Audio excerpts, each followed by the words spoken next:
വീണ്ടും സിഗ്നലിൽ ബ്ലൂ ഗ്രാഫാണ് ഉയരുന്നതെങ്കിൽ ഇപ്പോൾ ഡിവൈഎഫ്ഐയുടെ യൂത്ത് ബ്രിഗേഡാണ് ആ കലങ്ങിൻ്റെ ഉള്ളിൽ അതിസാഹസികമായി രക്ഷാപ്രവർത്തനം നടത്തിക്കൊണ്ടിരുന്നത്.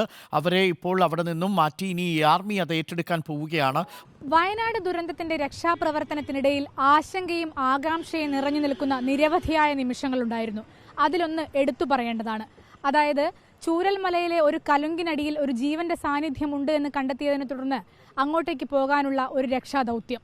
സൈന്യം പോലും പിന്മാറിയെടുത്ത് വെച്ച് ഡിവൈഎഫ്ഐ പ്രവർത്തകരാണ് ആ കലുങ്കിനുള്ളിലേക്ക് കയറിപ്പോയി അവിടെ തെരച്ചിൽ നടത്തിയത്. ആ തെരച്ചിൽ നടത്തിയ സംഘം കോഴിക്കോട് നിന്നുള്ള ബാലുശ്ശേരിയിൽ നിന്നുള്ള ഡിവൈഎഫ്ഐ പ്രവർത്തകരാണ്. അവരിപ്പോൾ നമുക്കൊപ്പം ചേരുന്നുണ്ട്.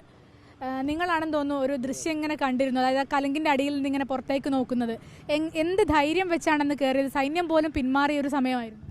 ഞങ്ങൾ ഇവിടെ താമരശ്ശേരി ബ്ലോക്കിന് കീഴിലാണ്, ബാലുശ്ശേരി അല്ല, താമരശ്ശേരി ബ്ലോക്കിന് കീഴിൽ ഉണ്ണികുളം മേഖലയിൽ നിന്നാണ്. അവിടെ ഞങ്ങൾ ചെന്ന സമയത്ത് അതിൻ്റെ തലേന്നും അതിനു മുമ്പ് 3 ദിവസങ്ങളിലും ആ പ്രദേശങ്ങളിലൊക്കെ 5-6 വീടുകൾ ആ കലുങ്കിന് തൊട്ടടുത്തായിട്ടുണ്ട്. അവിടങ്ങളൊക്കെ സെർച്ച് ചെയ്തുകൊണ്ട് ഒരു വീട്ടിൽ നിന്ന് ഒരു ബോഡി, മറ്റു തൊട്ടടുത്ത വീട്ടിൽ നിന്ന് 4 ബോഡി, അതിൻ്റെ തൊട്ട് മുമ്പിലായിട്ട് 1-2 കുട്ടികളുടെ ബോഡി, ഇതൊക്കെ എടുത്തതായിരുന്നു. അപ്പോൾ അവിടെ 2-3 പേര് വീണ്ടും മിസ്സിങ്ങും, അതേപോലെ ഈ സുദേവൻ്റെ വീട്ടിൽ 4 പേരും മിസ്സിങ്ങുകളായിട്ടുണ്ടായിരുന്നു. ആ സമയത്താണ് ഇവിടെ വൈകിട്ട് ആ സമയമായപ്പോഴത്തേക്കും റഡാർ സിഗ്നലിൽ ഒരു 7% ഒരു ശ്വസിക്കുന്ന എന്തോ ആവാം, മനുഷ്യനാവാം, ചിലപ്പോൾ മറ്റെന്തെങ്കിലും ആവാം എന്നുള്ള രൂപത്തിലേക്ക് പറയുകയും അതിനടിയിലുണ്ടെന്ന് പറഞ്ഞത്. അപ്പം നമ്മളൊക്കെ അവിടെ എത്തിപ്പെടാനുള്ളൊരു സാഹചര്യം, നമ്മുടെ സഹജീവികളാണ് അവിടെ ഇത്തരം ഒരു ദുരിതത്തിലേക്ക് സംഭവിച്ചിട്ടുള്ളതിൻ്റെ അടിസ്ഥാനത്തിലാണ്. അപ്പോൾ എന്തെങ്കിലും ഒരു സാധ്യത ഉണ്ടെങ്കിൽ, അത് മനുഷ്യനാണെങ്കിൽ, ഇനി ജീവനില്ലാത്തതുള്ളതാണെങ്കിലും അവരെ പുറത്തെടുക്കുക എന്നുള്ള നമ്മുടെ ബാധ്യതയാണ്.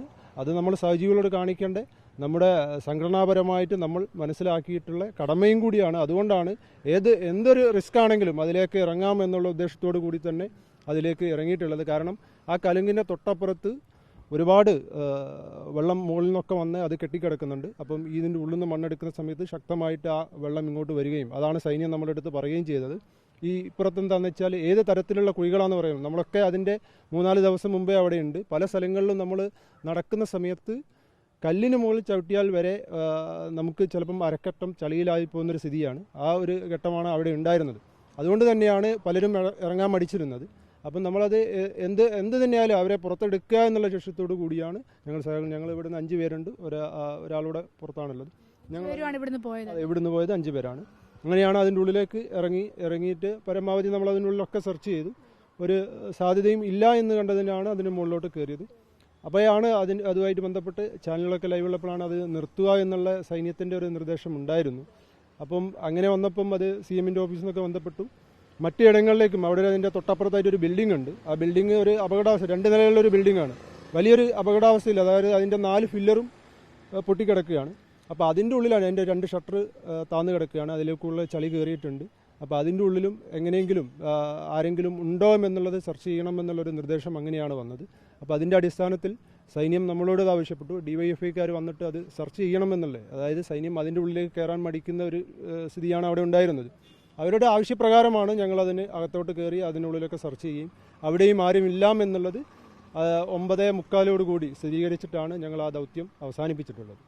ഈ ദൗത്യം അവസാനിപ്പിക്കാൻ പോകുമ്പോഴാണ് കലുങ്കിനടിയിൽ ഒരു ജീവന്റെ സാന്നിധ്യം ഉണ്ട് എന്നുള്ളത് അറിഞ്ഞത്. അതായത് ഒരു 6 മണി, 5:45-6 മണി സമയത്താണ് അല്ലേ? അതെ, നമ്മൾ ദൗത്യം എല്ലാവരും അവസാനിപ്പിച്ച് ഒരു 5-6 മണി സമയത്താണ് നമ്മൾ തിരിച്ചിറങ്ങാറുള്ളത്.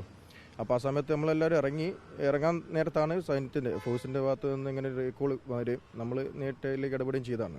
നേരത്തെ പറഞ്ഞ പോലെ തന്നെ അത്ര റിസ്ക്കുള്ള സ്ഥലത്തേക്ക് നമ്മൾ നേരത്തെ പറഞ്ഞ പോലെ ഒരു മനുഷ്യജീവൻ ഇല്ലെങ്കിൽ എന്ത് ജീവനാണെങ്കിലും അത് നമ്മൾ റിസ്ക് ചെയ്തിട്ട് പുറത്ത് എടുക്കാനുള്ള ഒരേ ഒരു ചിന്താഗതിയിൽ മാത്രമാണ് നമ്മൾ ആ രീതിയിൽ ഇറങ്ങിയിട്ടുള്ളത്. മുന്നേ എന്തെങ്കിലും ഇത്തരത്തിലുള്ള രക്ഷാപ്രവർത്തനങ്ങളിൽ ഏർപ്പെട്ടിട്ടുണ്ടോ?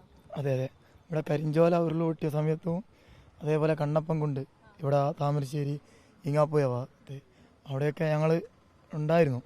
പിന്നെ ഈ ഒരു പ്രവർത്തനം ഇന്ന് തുടങ്ങിയതല്ല, ഇതിൻ്റെ ഭാഗമായിട്ട് സംഘടനാപരമായിട്ടും ഞങ്ങൾക്ക് അതിനുള്ള ഉത്തേജകം ഉണ്ടായിരുന്നു പ്രവർത്തനത്തിൽ.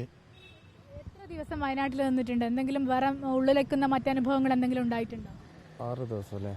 6 ദിവസം നിന്ന് വല്ലാത്ത അനുഭവം തന്നെയാണ്. ഇവിടെ ക്യാമ്പിലൊക്കെ പോയാലും ഒക്കെ ഉള്ളത് ഒറ്റപ്പെട്ട ആൾക്കാരും എല്ലാം ആയിട്ടുള്ള, അന്ന് നമ്മൾ ഭക്ഷണം കഴിക്കാതെ തന്നെ നമ്മൾ ഇതിലൊക്കെ ഇറങ്ങി ചെല്ലേ.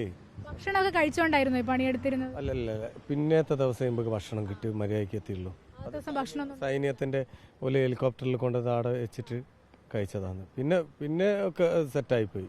പിന്നെ അവിടെ ഒരു ഓവ് ചാലുണ്ട് മുകളിൽ നിന്ന് വരുന്നത്, അതിൽ വെള്ളം ഉണ്ടായിരുന്നു, അതെടുത്ത് കുടിച്ച് അങ്ങനെ പണിയെടുത്തു. ഇപ്പൊ പോകാൻ ഉദ്ദേശിക്കുന്നുണ്ടാവും? അവിടുന്ന് പോകാൻ ഉദ്ദേശിക്കുന്നുണ്ട്. അതാണ്, അതായത് സൈന്യമടക്കം അഭിനന്ദിച്ച ഒരു പ്രവർത്തനമാണ് ഈ ഒരു കൂട്ടം യുവാക്കൾ ചെയ്തിരിക്കുന്നത്. കലുങ്കിനടിയിൽ നിന്ന് എത്ര ആഴമുണ്ടെന്നോ അല്ലെങ്കിൽ എന്തൊക്കെ അപകടങ്ങൾ പതിയിരിക്കുന്നോ എന്നൊന്നും അറിയാത്തൊരു സ്ഥലത്ത് നിന്ന് സ്വന്തം ജീവൻ പോലും പണയം വെച്ച് രക്ഷാപ്രവർത്തനത്തിലേക്ക് ഇറങ്ങിപ്പുറപ്പെട്ട അതിൻ്റെ പേര് മനുഷ്യത്വം എന്ന് മാത്രമായിരുന്നു എന്നാണ് ഈ യുവാക്കൾ പറയുന്നത്.